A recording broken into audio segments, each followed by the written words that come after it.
no, kung di ko ka mosunod sa iyang mga sugo, pagapatyon ka o pagalaglagon ya sa ngatos katawan na madagayday kuno ang mga dugo sa mga sa ilang lugar nga iyang pagapatyon paybalon ang mga tanan mga katawan niya siya patyon diya sa Babylonia o dili siya mosunod sa sugo sa Ginoo pagkasilutan gyud matuman ang iyang mga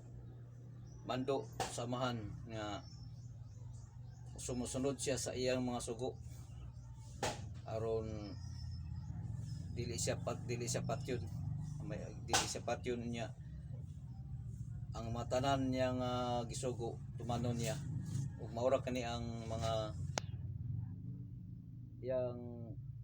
kasuguan niya magkipatuman